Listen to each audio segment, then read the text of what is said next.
Hari ini kita akan belajar tentang satu hal yang setan paling benci. Ya, satu hal aja.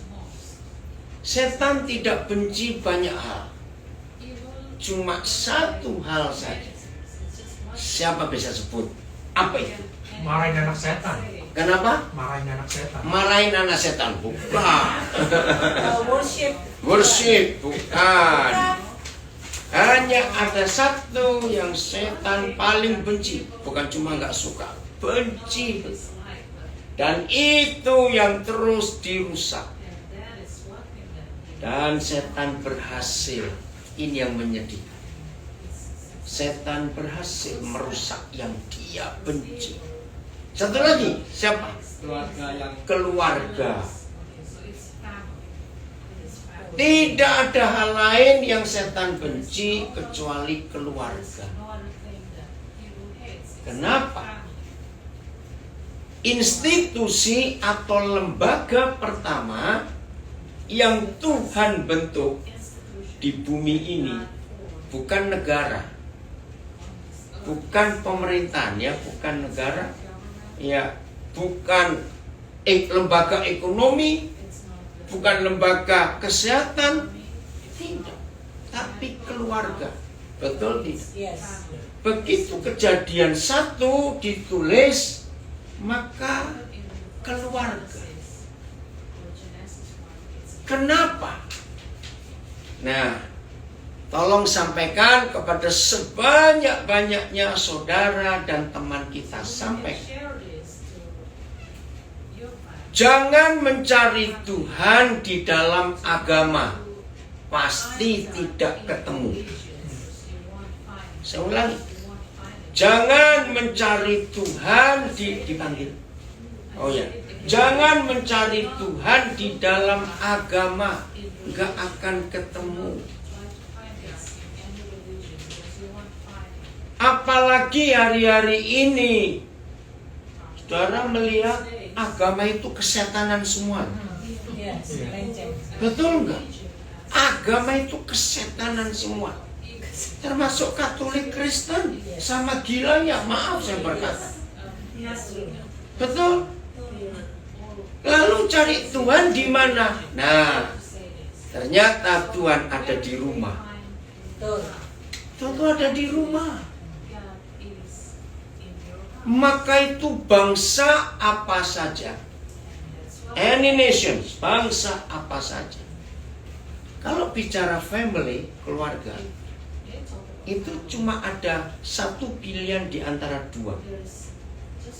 Keluargamu seperti surga atau seperti neraka? Nah, betul nggak?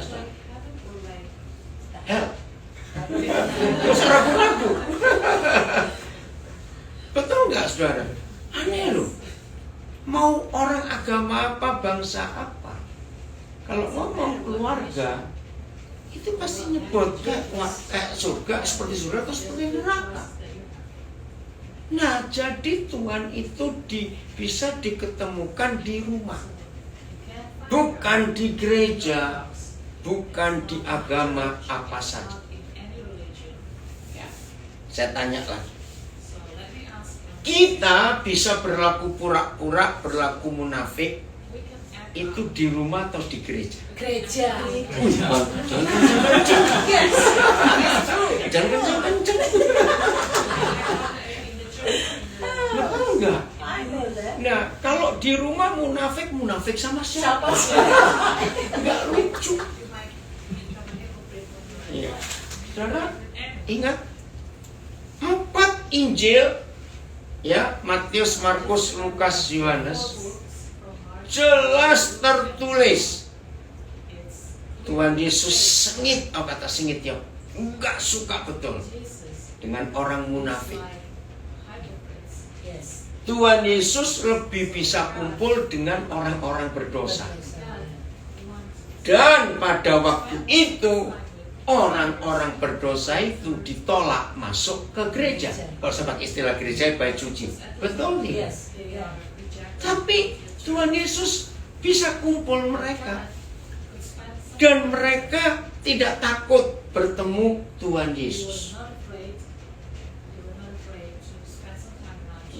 Saya mau katakan kalimat ini, kalau saudara setuju, teriak yang kencang, betul gitu ya, supaya setan dengar semuanya. Setiap orang yang menyebut diri aku religious people atau orang beragama, itu hobinya pasti dua, suka menghakimi orang dan munafik. Nah, itu betul nggak? Lalu aneh, mau agama apa saja, maaf saya berkata, begitu orang itu distempel religious people, langsung dua itu kelihatan, suka menghakimi, nunjuk orang dan munafik. Maka itu, nah, dengan COVID-19 hidup gereja dimurnikan. Setuju gak saya ngomong? Dimurnikan loh hidup gereja. Maaf, gereja-gereja besar, gereja besar ya, yang kecil hampir nggak. Itu kalau sudah Jumat sore, itu pemain musik, singer, worship leader, pendetanya, istri pendeta sudah sibuk. Bukan sibuk doa, sibuk cari baju apa buat hari Minggu. Loh, betul tidak? Wah, sudah ramai. Itu kalau Jumat sore, wah, sudah orang mau ke gereja sudah cari baju apa. Tapi COVID datang, kita bisa kebaktian pakai singlet. Betul, kebaktian pakai daster sambil masak di dapur. Ayo ngaku, berapa kali ikut kebaktian duduk di WC, ayo sambil bawa HP. Gak ada yang ngelarang. Betul? Artinya gak ada kepura-puraan. Serius, COVID ini luar biasa. Tidak ada orang tua yang mengizinkan anaknya ikut sekolah minggu loh selama COVID ini. Betul nggak? Takut ketularan. Dan itu bagus loh, kok bagus? Sebab mengenalkan Tuhan pada anak-anak bukan tugasnya guru sekolah minggu, tapi orang tuanya sendiri. Ini luar biasa dengan COVID ini. Nggak ada kepura-puraan. Luar biasa. Nah, hari-hari ini bersyukurlah COVID sudah menurun. Tapi dari banyak pertanyaan, cerita orang sudah mulai concern of health. Jadi kalau toh ada kebaktian langsung, orang mikir, sudah terbiasa. Berapa hari yang lalu cucu saya diskusi dengan mamanya, umur 6 tahun. Nah, ini di Bandung. Nah, mau diajak keluar karena selama berapa bulan nggak mau keluar rumah. Nah, ini anak perempuan loh, dikasih baju yang bagus untuk keluar rumah, dia nggak mau. Loh, kenapa? Ya setiap hari bajunya begini kok. Loh, ini kan malu nanti kalau mau ke mall, ke jalan, anak itu ngotot. Loh, malu sama siapa? Apa mama kenal sama orang-orang itu? Wah, mamanya bobot betul. Jadi anak ini keluar rumah tetap nggak mau pakai baju, tetap pakai baju rumah. Nah, waktu diskusi itu saya dengar, saya mikir seperti itu gereja nanti. Betul tidak? Orang sudah nggak mikir lagi untuk mau hura-hura di tempat-tempat itu. Nah, untuk yang pelit suka nggak ngasih offering. Betul, kesempatan nggak ngasih persembahan. Tapi di Indonesia ada yang nagih ke rumah loh, saudara. Iya, ditagih ke rumah. Kolektanya dibawa ke rumah. Aduh, saya sampai ini bagaimana? Karena nggak ada kebaktian. PayPal. Ya, di sini ya, sale PayPal. Maaf, cuma ngomong aja. Jadi COVID ini betul-betul mengembalikan gereja pada gereja kisah para rasul. Bayangkan, 2 kali musim haji Mekah tertutup, itu kan nggak masuk akal. Berarti Tuhan mereka kalah dengan COVID. Amin. Haleluya. Saudara, ini kita lihat fakta. Dan di Indonesia, ini sampai hari ini saya masih jadi tanda tanya. Klaster pertama, atau kata klaster yang kena COVID, justru klaster pendeta loh, saudara. Kaget. Yaitu 18 Maret 2020. Itu berita pertama ketika ada hamba-hamba Tuhan retreat di Lembang. Retreat doa pengurapan. Enggak taunya COVID-nya merebak di situ. Dan tanggal 22 Maret, saya nggak akan lupa itu hari Minggu, 3 pendeta meninggal. Orang-orang hebat. 1 suami istri. Dan dari situ ribut. Justru klaster pertama di Indonesia itu di dalam gereja retreat pengurapan, doa pengurapan. Kami sebagai hamba-hamba Tuhan harus sujud tunduk, nggak boleh sombong. Betul tidak? Ternyata doa pengurapan pun tidak bisa mengalahkan COVID. Maka itu mari kita sadari akan hal ini. Jadi Tuhan ditemui di rumah. Istilahnya tahun kembar. 2020 kan tahun kembar. Ya. Nah, itu tahun yang unik luar biasa.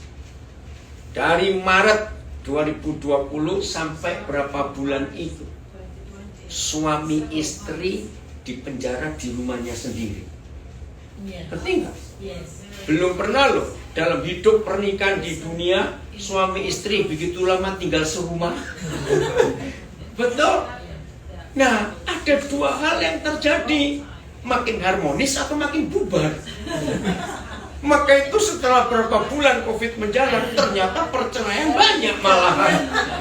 Karena tahu aslinya. Yang selama itu pura-pura. Wih, dengan COVID ini Tuhan membuat pemulihan yang luar biasa. Termasuk suami istri. Buat anak-anak juga bagus. Belum pernah kumpul mama papa lengkap segitu lama loh. Akhirnya anak-anak makin kenal nggak papa mamanya. Nah, kenalnya tergantung. Kenal makin baik atau kenal makin nggak baik. Ini anak-anak ini lihat papa mama serumah terus. Apalagi kalau rumahnya kecil, bayangkan kesini ketemu, ke situ ketemu. Wih, itu bisa celaka sekali. Saudara, ini cara Papa memurnikan hidup kita. Ketika Sunday service dan semua acara gereja membuat kita tetap jadi orang munafik, ternyata COVID memulihkan. Maka itu ketika ada berapa pendoa, itu masih tahun 2020, mengajak saya, ayo Koden, kita doa merangi COVID. Saya bilang nggak mau perang sendiri. Kenapa? Karena saya nggak mau ngusir barang ini. Biarinlah, baik kok untuk memurnikan kita. Maaf loh, betul. Satu lagi, belum pernah terjadi dalam sejarah manusia orang-orang kaya nggak bisa mengandalkan uangnya lagi. Betul tidak? Wih. Mau bayar berapa untuk menyembuhkan COVID? Nggak bisa. Ini barang aneh sekali memang. Uang nggak ada artinya. Saudara, maka itu jangan sampai ada hal yang lebih jelek lagi. Biarlah kita menerima fakta ini untuk hidup kembali kepada rencana Tuhan yang sungguh-sungguh. Kejujuran itu adanya di rumah, bukan di gereja, bukan di mall, bukan di mana-mana. Lihat ayat pertama, Lukas 15 ayat 1. Apa hobinya Tuhan Yesus? Ya. Ya. Lukas 15 ayat 1. Ayo kita baca. Nanti baru kembali kepada keluarga. Lukas 15 ayat 1. Ya, kita baca bareng-bareng bahasa Indonesia dulu, nanti bahasa Inggris. Lukas 15 ayat 1. Udah ya? Oke, udah. 1, 2, 3. Para pemungut cukai dan orang-orang berdosa biasanya datang kepada Yesus untuk mendengarkan Dia. Bahasa Inggrisnya 1, 2, 3. Nah, lagi yang kuat. Saudara, dalam bahasa Indonesia keluarkan kata biasanya. Apa kata biasanya? Di situ ada apa? Usually. Nah, biasanya itu apa artinya? Kata lainnya. Oftentimes, sering, selalu, luar biasa. Padahal orang-orang itu ditolak loh oleh hamba-hamba Tuhan. Ngerti ya? Imam-imam, ahli Taurat. Betul nggak? Mereka ditolak. Tapi kok bisa orang-orang ini usually biasanya tax collector, memungut cukai. Sudah lama nggak pernah Indonesia. Enggak. Tax collector. Aneh. Mereka bisa nggak takut datang kepada Tuhan Yesus. Saudara, saya minta maaf kepada para pendeta, dengarkan. Orang-orang berdosa begitu mendengar kata pendeta, ayo jujur jawab, menjauh atau mendekati? Ayo jawab, ayo. Begitu orang-orang berdosa ketemu orang punya pendeta, ayo ketemu pendeta. Nah, berarti pendeta itu bukan kayak Tuhan Yesus ini. Seharusnya murid-murid Tuhan Yesus, hamba-hamba Tuhan itu seperti Tuhan Yesus. Orang berdosa nggak takut ketemu kita. Seharusnya begitu. Nah, maka itu kalau saudara dan saya mengaku murid Yesus, tapi sudah berbulan-bulan nggak ada orang berdosa datang cari Yesus lewat kita, langsung pasang stempel di batukmu. Aku ahli Taurat akhir zaman. Dah, itu aja. Aku orang Farisi. Betul nggak? Karena orang berdosa takut kok cari Yesus lewat kita. Ini luar biasa, saudara. Tuhan Yesus ditemui bukan dalam kebaktian, Sunday service, tapi ditemui di rumah. Betul nggak? Bagaimana suasana rumah kita? Oke. Apa ide Papa di surga tentang keluarga?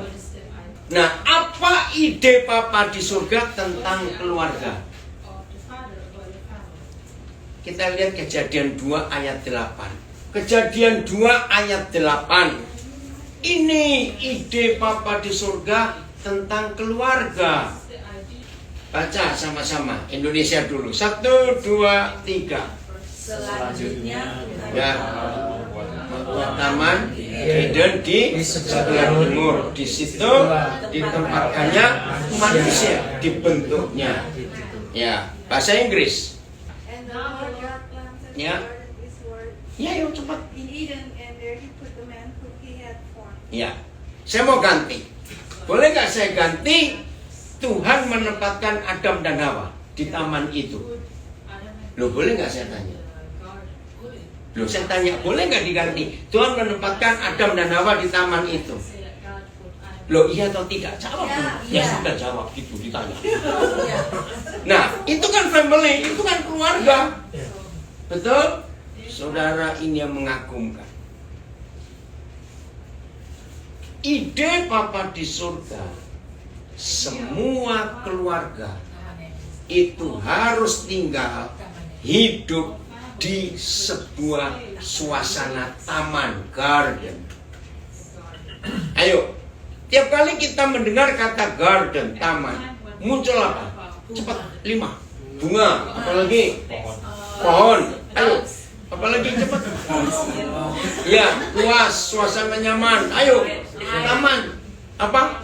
Segar, air, apalagi? Ada satu loh yang selalu saya suka. Oh, bukan, ayunan. Oh, sweet. Betul nggak ayunan? Kenapa? Kalau mendengar kata taman harus mikir ayunan. Anak main, sukacita, damai, ya surutan. Saudara, ini yang dibenci habis oleh setan. Setan tidak benci pernikahan, malah ngaco mereka buat pernikahan itu. Betul nggak? Malah ngaco. Minggu yang lalu kami ada di gereja Michigan, nggak bicara soal LGBTQ. Mahasiswa Indonesia, wih bisa nggak suka dengar khotbah itu. Padahal saya nggak khotbah tentang LGBT, hanya nyebut. Wih, begitu jahatnya masuk. Jadi yang dibenci oleh iblis taman ini. Pernikahan mereka gak benci, masih ada banyak orang menikah. Tapi taman ini, kenapa? Harmoni. Iya, taman itu isinya harmoni, serasi, luar biasa. Coba renungkanlah. Apa yang terjadi dengan anak-anak kita kalau mereka sejak lahir sampai besar itu hidup tinggal dalam suasana taman? Anak-anak pasti apa? Ayo, sukacita, tumbuh apa lagi? Gembira, sehat secara fisik, mental, sehat, jenius. Itu loh saudara taman itu. Maka itu ini yang dibenci oleh iblis. Oke. Apa opposite-nya garden? Begitu mendengar kata taman, apa lawannya? Kebalikannya. Ayo. Ayo cepat. Apa? Lawannya, opposite-nya. Garden. Neraka, gurun. Iya enggak? Desert. Ya, bus. Kotor, kering, tandus. Ayo kita mikir. Apa yang kita lihat fakta sekarang ini? Lebih banyak keluarga hidup dalam suasana taman atau suasana padang gurun? Hari-hari ini kalau kita melihat fakta loh saudara. Dan tidak sedikit keluarga pendeta dan keluarga orang Kristen hanya kelihatan baik waktu di gereja. Maafkan saya, betul atau tidak? Belum tentu di rumah akan sebaik waktu penampilan di gereja. Maaf. Kalian anak-anak muda bersyukur hari ini mendengar firman ini, supaya besok kalau kalian menikah, ingat Tuhan ingin membuat rumah tangga kalian itu seperti garden, seperti taman. Amin. Itu kerinduan Tuhan. Nah, kita lanjutkan. Untuk sebuah taman itu perlu maintenance, perlu pemeliharaan atau tidak? Sangat perlu. Bersyukur Papa di surga tidak minta kita untuk buat taman itu. Kalau diminta saya bilang nyerah, nggak sanggup. Berapa bayarnya buat taman? Tapi ingat firman itu, Dia yang buat, kita yang nempati. Kurang enak apa? Amin. Nah, saya tanya kepada Papa, Pak, kan kami harus merawat. Kami harus merawat. Tahun depan usia pernikahan kami 30 tahun. Nah, kalau merawat taman itu perlu tools nggak? Perlu alat-alat nggak? Perlu. Iya. Tapi kalau taman beneran, alatnya nggak sedikit loh. Bisa macam-macam bukan? Tapi bersyukur kepada Papa di surga. Taman Eden dalam keluarga kita ternyata nggak perlu banyak alat, cukup satu saja alatnya. Nah, kalau alatnya cuma satu, gampang nggak menjaganya? Gampang, cuma satu. Bersyukur kepada Papa di surga. Alat itu namanya forgiveness, mengampuni. Aduh, waktu dia tunjukkan itu air mata saya jatuh. Sesimpel itu. Tapi prakteknya, betul? Ayo jujur ya. Yang belum menikah belajar ya, belajar. Berapa kali suami ngomong kepada teman-temannya, istri ngomong kepada teman-temannya, aneh ya, aku ini kenapa lebih gampang ngampuni orang lain daripada ngampuni istriku. Ayo, pernah dengar nggak ngomong seperti itu? Begitu pula sebaliknya, istri ngomong pada teman-temannya, aku gampang lu ngampuni teman-temanku, ngampuni suamiku, susah bener. Tiap hari ketemu. Tapi ini fakta. Ingat, Yohanes 10 ayat 10, Tuhan Yesus berkata setan itu pencuri. Betul nggak? Nah, saudara-saudara, ya Yohanes 10 ayat 10 ya, John 10 verse 10. Saudara-saudara, kita harus jaga-jaga, harus ingat. Ya, mau diantar. Ya, enggak apa-apa. Jadi si pencuri itu selalu ingin masuk ke rumah kita, ke taman itu. Yang dicuri adalah alat satu ini. Sekarang coba bayangkan, apa yang terjadi kalau setan berhasil mencuri alat pengampunan dalam keluarga kita? Nggak ada pengampunan, artinya neraka itu. Neraka. Kenapa? Saudara perhatikan. Saya tanya lagi kepada yang di rumah juga ngikutin lewat Facebook, Instagram, Zoom ini. Iblis berhasil nggak mencuri barang ini dalam banyak keluarga? Ini yang menyedihkan saya. Nah, yang belum menikah dengar ya, kami akan ngomong jujur pada yang sudah menikah. Ayo jawab yang jelas pertanyaan saya, suara kenceng supaya yang belum menikah itu dengar. Yang sudah menikah ya dengar. Betul atau salah kalimat ini? Ternyata di dunia ini hanya ada dua orang yang sering saling menjengkelkan, itu suami istri. Betul atau salah? Betul. Yang mau menikah mikir kamu. Yang mau nikah mikir. Mau pacaran 17 tahun pun tidak menjamin rumah tangga harmonis. Tidak. Tuhan Yesus gak pernah berjanji pernikahan kita akan mulus terus, tidak. Maka itu Bapa di surga sediakan satu-satunya Allah, ampuni, ampuni, ampuni. Itu luar biasa. Tapi dia yang bantah, ya sampai kapan aku mau ngampuni? Terus begitu. Nah, itu dia. Jawaban saya begini. Kita dengan Papa di surga sering ngaku dosa, tapi sering buat lagi. Ya atau tidak? Ya sudah. Lu ngerti kata ya sudah? Artinya? Artinya? Artinya? Jadi kalau pasangan kita sering jengkelkan kita, ya sudah, kita juga begitu kok dengan Tuhan. Dan apa yang Tuhan Yesus buat kalau kita ngaku dosa terus-terusan? Ya diampuni. Nah, seperti ini. Maka itu kita nggak bisa berkata kepada istri kita, suami kita, capek aku, awas ngomong begitu.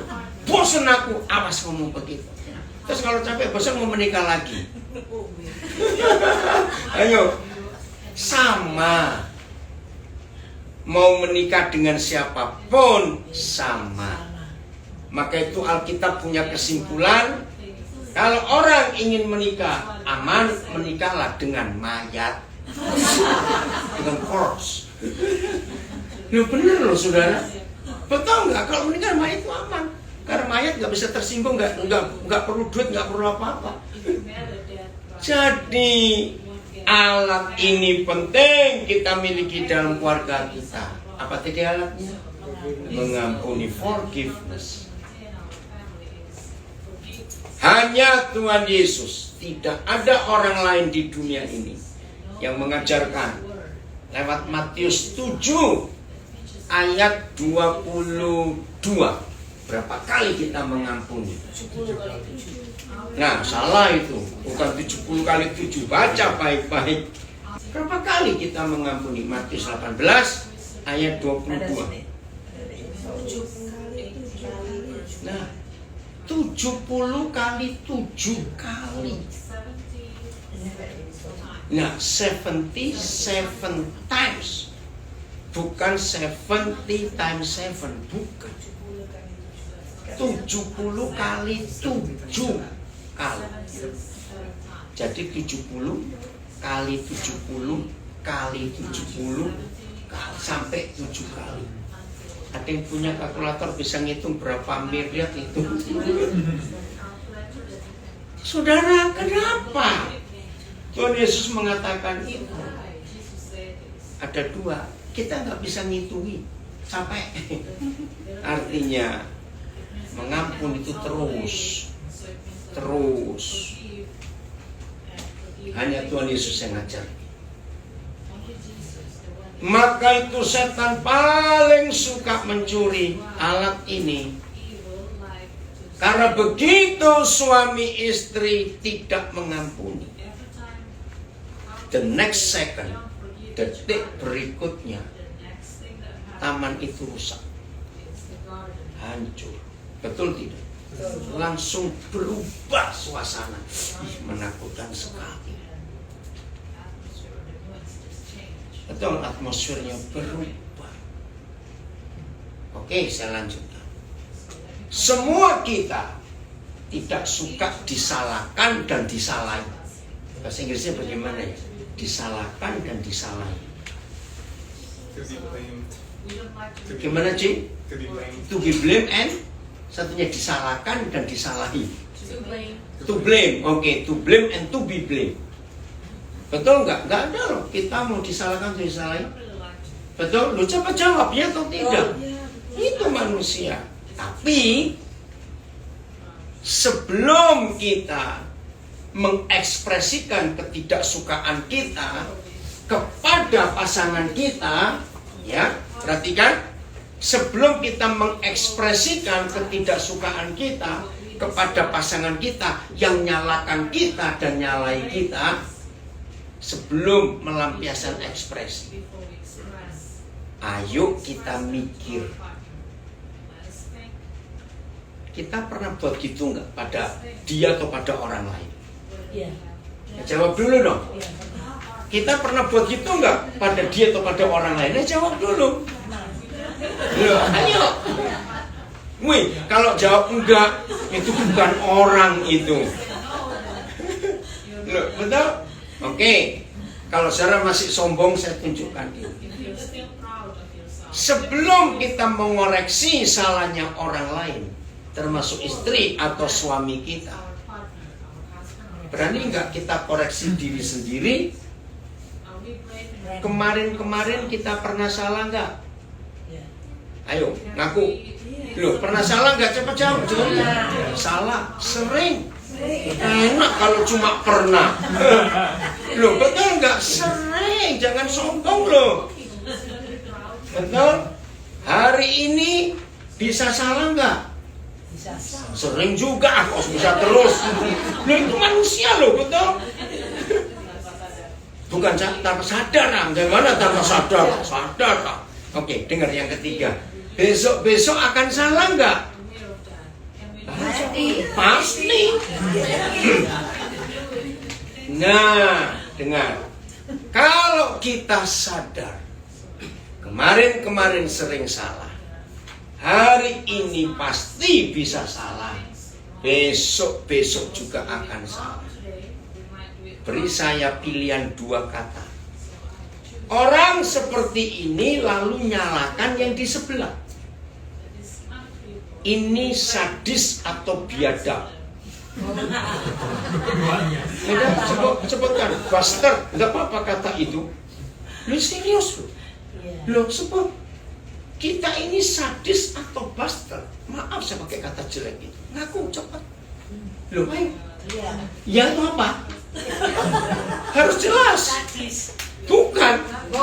Bastard. No. Harus milih satu. Itu loh, biadab kita ini. Kalau tidak mau mengakui kesalahan diri sendiri dan nyalakan orang lain. Sekarang bayangkan, kalau hukum surga ini kita lakukan dalam pernikahan kita, setan itu kalah. Betul? Tuhan Yesus terus mengampuni kita, nggak ada stopnya, nggak ada habis-habis. Lihat, pandemik sedang merajalela. Amerika, perang rasis, Black Lives Matter. Ngeri itu, saudara. Ini setan betul. Kakak istri saya, Pastor Hana Sudirgo, pastornya Fiona juga, dia ngajar, no, not Black Lives Matters, all life matters. Loh, betul tidak? Semua orang harus dihargai. Maaf, nggak cuma satu suku, satu ras saja.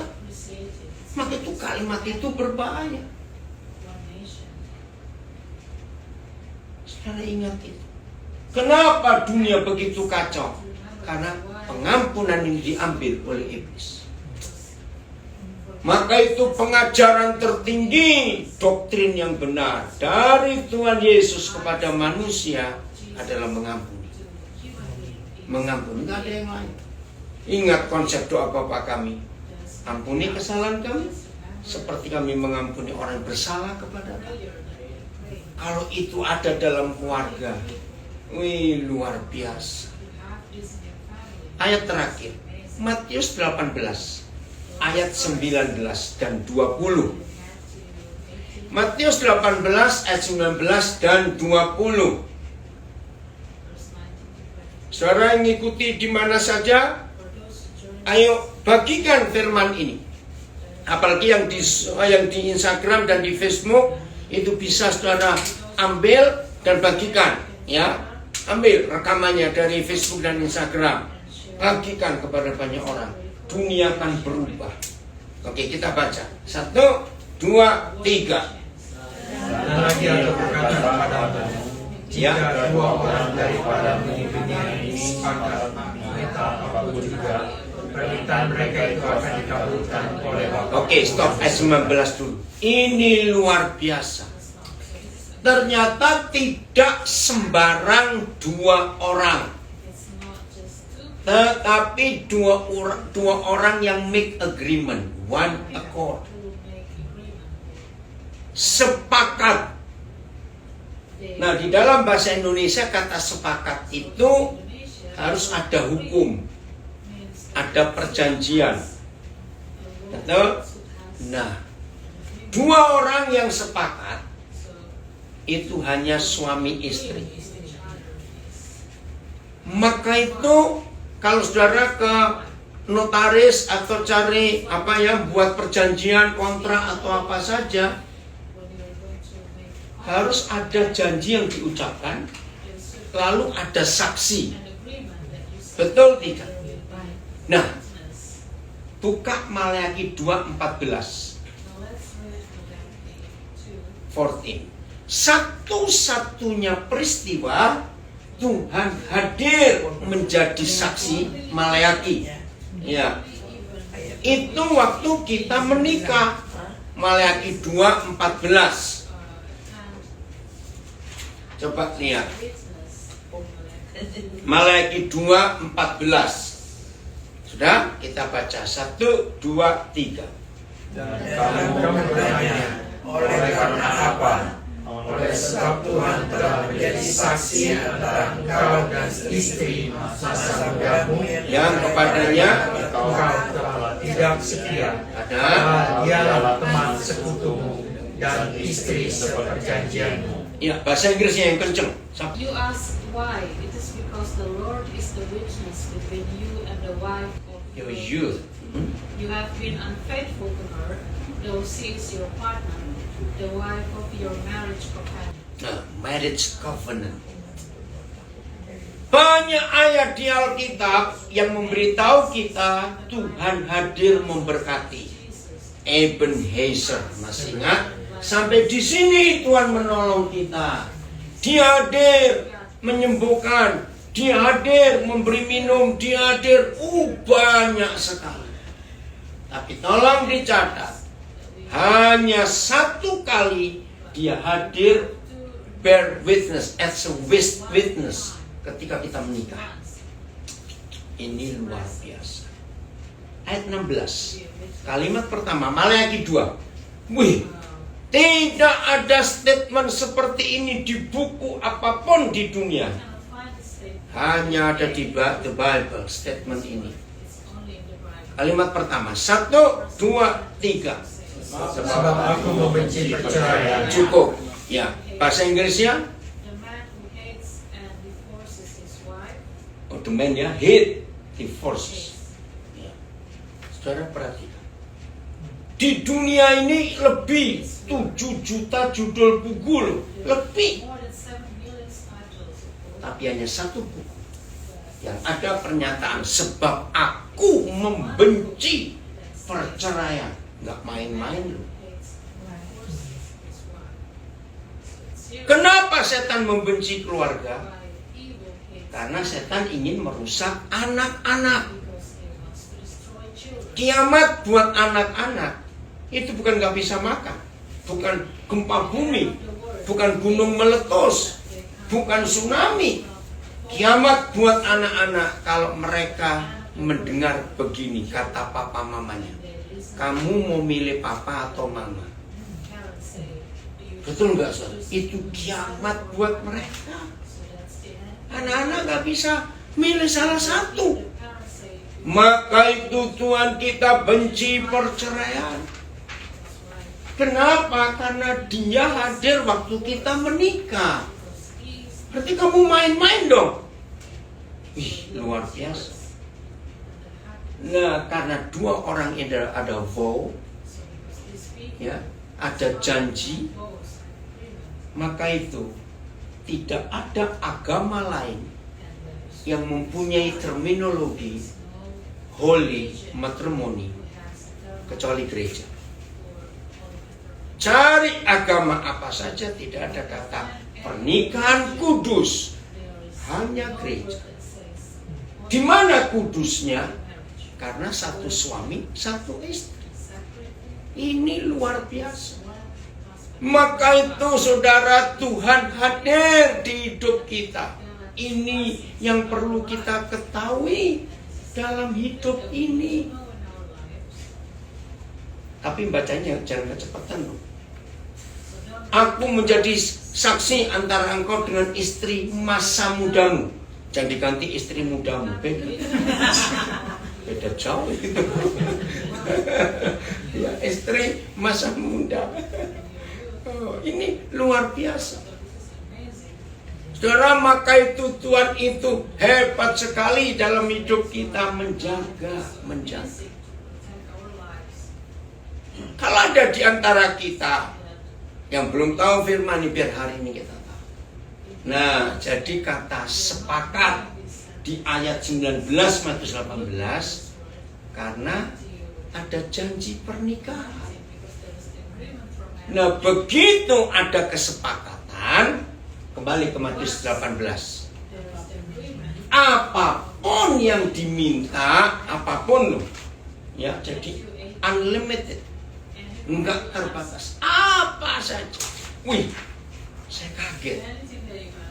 Terus saya bilang, Tuhan, kan kami bisa salah sebagai manusia.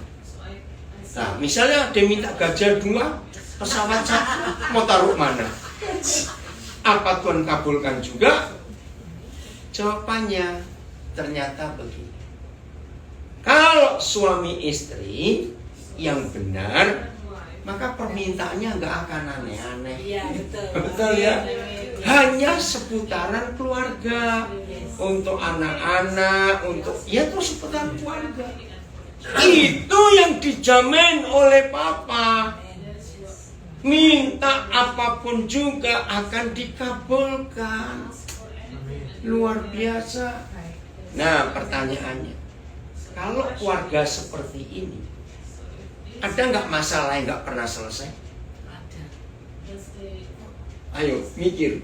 Kalau keluarga harmonis seperti ini, sepakat terus suami istri seperti ini, berdoa minta apa saja Papa kabulkan. Akankah keluarga-keluarga itu punya masalah nggak selesai-selesai? Enggak ada. Cepat selesai. Maka itu ayo dibalik.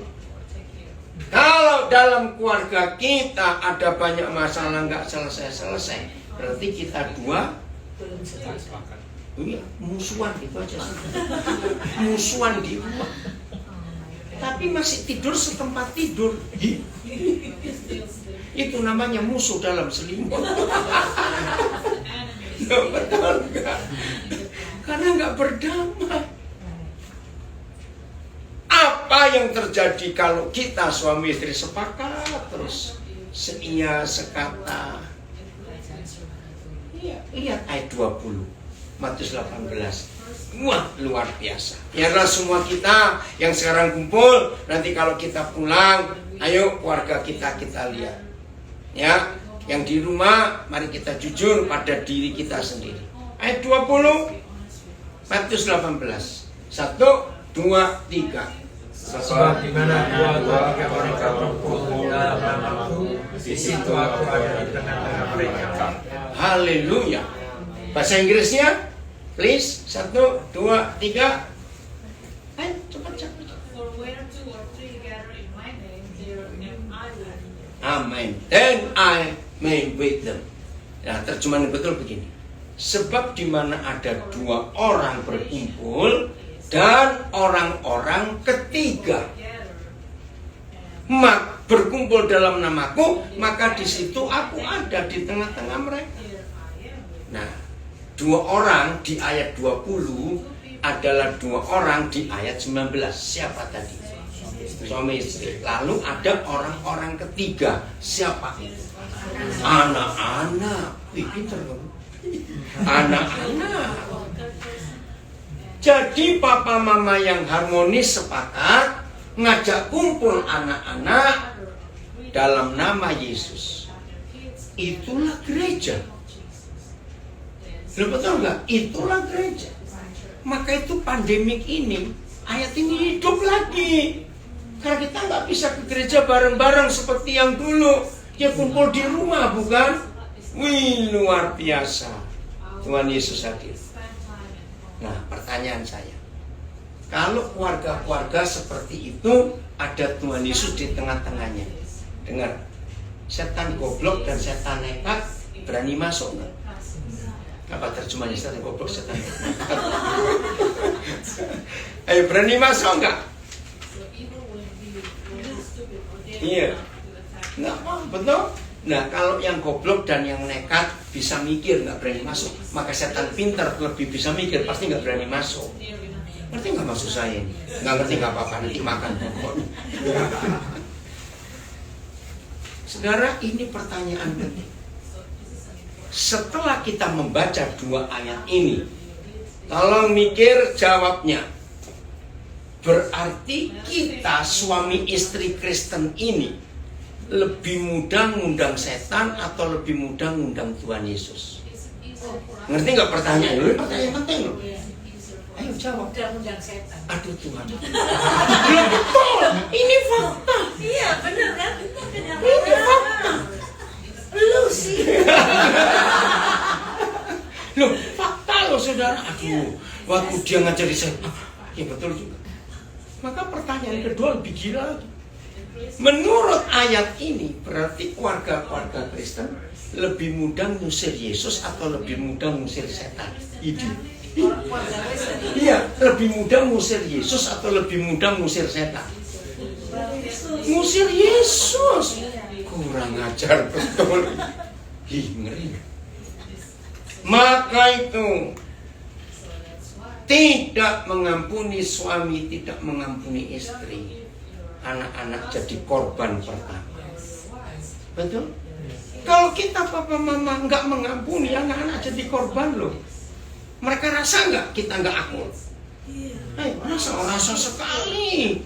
Walaupun kita orang tua masak makanan enak-enak, lihat muka papa mama, lihat mukanya papa mama lebih ganteng monyet. Karena cemberut terus begitu. Mana enak anak-anak makan. Ngeri saudara. Nah itu hari ini ayo berdamai, penuh pengampunan. Yesus ada di tengah-tengah kita. Nggak peduli saudara mau punya berapa ratus gambar Yesus di rumah saudara, belum tentu ada Yesus. Betul? Dia ada kalau ada perdamaian di antara kita. Anak-anak mencari itu saudara. Anak-anak nggak cari yang lain-lain, cari itu. Begitu ayo mulai hari ini. Jadi kalau ada di antara kita yang rajin bertengkar, ada nggak orang rajin bertengkar? Ada. Ayo hari ini kita bertobat, hadirkan surga dalam keluarga kita dengan saling mengampuni. Indah sekarang, betul? Udahlah, nggak usah gengsi sombong, nggak usah. Kita sering salah. Ya, ada falsafah orang Jawa bagus. Saya nggak tahu siapa yang menemukan itu. Kalau kamu ingin cari suami atau cari istri yang nggak pernah ribut, carilah orang yang nggak bisa kentut. Ada yang tuli.